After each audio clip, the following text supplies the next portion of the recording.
সম্মানিত দর্শক, সম্মানিত দিনী ভাই, আসসালামু আলাইকুম। আমি আজকে এসেছি আপনাদের একটি বিশেষ গ্রাম দেখানোর জন্য।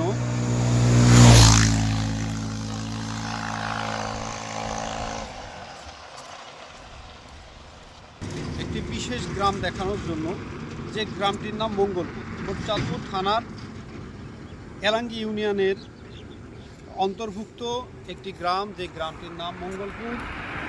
এই মঙ্গলপুরে একটি গ্রাম আছে, অথচ এখানে কোনো মানুষ বসবাস করে না।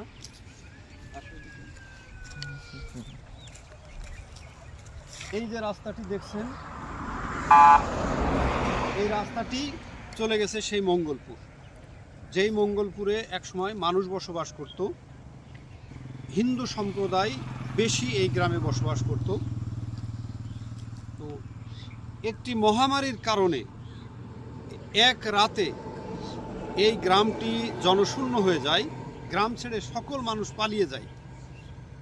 আমি আপনাদেরকে সেই ইতিহাস বলার জন্যে, সেই ইতিহাস জানানোর জন্যে আমি আজকে এই মঙ্গলপুর গ্রামে এসেছি।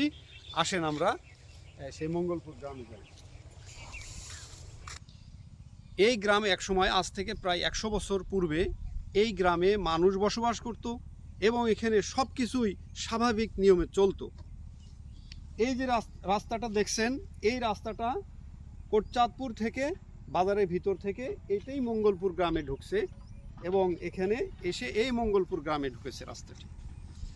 আমি এখন মঙ্গলপুরের পাশেই বলাবাড়িয়া গ্রামের একজন ভদ্রলোকের সাথে আমি একটু কথা বলছি। আসসালামু আলাইকুম, কেমন আছেন? আল্লাহর মতো ভালো আছে। আপনার নাম? আমার নাম মনিরুল ইসলাম। মনিরুল ইসলাম। আর ডাক নাম? ডাক নাম বুরাক বলি। বুরাক হোসেন। আচ্ছা, এই গ্রামটাই তো মঙ্গলপুর গ্রাম। এটাই মঙ্গলপুর গ্রাম।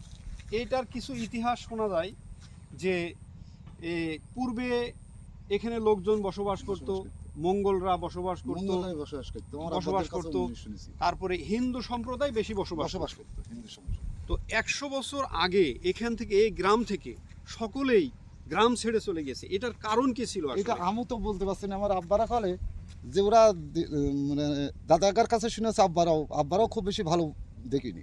আচ্ছা, আব্বারা কয়েক ঘর সীমিত দেখেছে, কিন্তু কষ্ট যে একে রাত্রির ভিতরে ওরা উধাও হয়ে গেছে। আসলে এটার কারণ ছিল কি কোনো জিন ভূতের ভয়? আল্লাহ পাক তিনিই জানে, নাকি কোনো মহামারী, না কি এগুলো কি ছিল? আমি তো কিছুই বলতে পারবো না, কারণ এটা তো আমরা তো সেদিনকার মানুষ, কিন্তু যারা আব্বারা গল্প করে তাই ঠিক রকম বলতে পারতো না। আচ্ছা, এখন কি কোনো সেই নিদর্শন কি পাওয়া যায়? না, আমরা এখনো পর্যন্ত কোনোদিন পাইনি।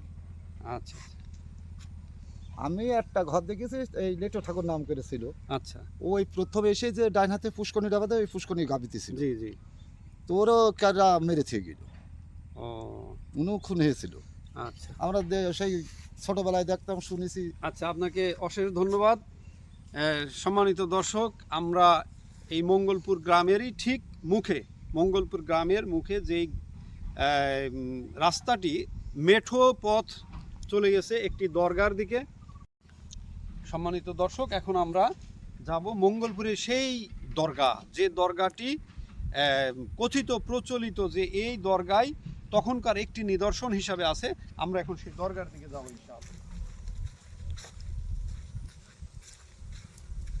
এইখানে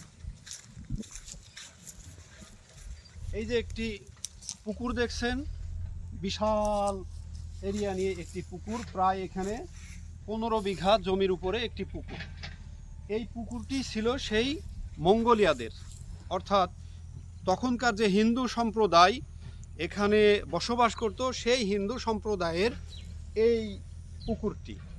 এখানে আরও একটি ইতিহাস পাওয়া যায়, যেই ইতিহাসটি যে এখানে কোথায় এই পুকুরের কোনো এক জায়গায় পাকা ঘাট ছিল, যেটা নিদর্শন এখন নেই। সেই ঘাটে হিন্দু মহিলারা গোসল করছিল। ঠিক সেই অবস্থায় মঙ্গোলিয়াদের যে পাঠান সম্প্রদায়ের লোকজন, তারা গাছে উঠে মহিলাদের নগ্ন অবস্থাটা দেখার চেষ্টা করছিল। এই দুঃখে তারা গ্রাম ছেড়ে চলে যায়। এটাও কথিত একটি মানে প্রবাদ আছে আর কি। আমরা এখন দরগার দিকে যাই।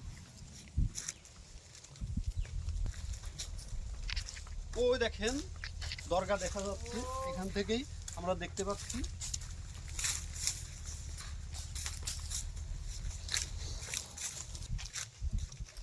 এই যে আমরা দরগার কাছাকাছি চলে এসেছি, এটাই সেই দরগা যেটা ইতিহাসে শুধুমাত্র এটা সাক্ষী হয়ে দাঁড়িয়ে আছে, এই মঙ্গলপুরের একটি দরগা। এছাড়া এই গ্রামে বর্তমানে আর কিছুই নেই, কোনো ঘর বাড়ি, কোনো জনমানব, কোনো কিছুই নেই। শুধুমাত্র কৃষকরা সূর্যোদয়ের পরে এই গ্রামে আসে কৃষিকাজ করার জন্য, এবং সূর্যাস্তের পূর্বেই তারা এই গ্রাম ছেড়ে আবার চলে যায়। সম্মানিত দর্শক, ইনশাল্লাহ আমি আপনাদেরকে কোটচাঁদপুর থানার এলাকার আরও পুরনো ইতিহাসধারী যে সমস্ত ইতিহাস বহন করছে যে সমস্ত জায়গাগুলি আমি ঘুরে ঘুরে আপনাদের দেখানোর চেষ্টা করব ইনশাল্লাহ। আসসালামু আলাইকুম রহমতুল্লাহ।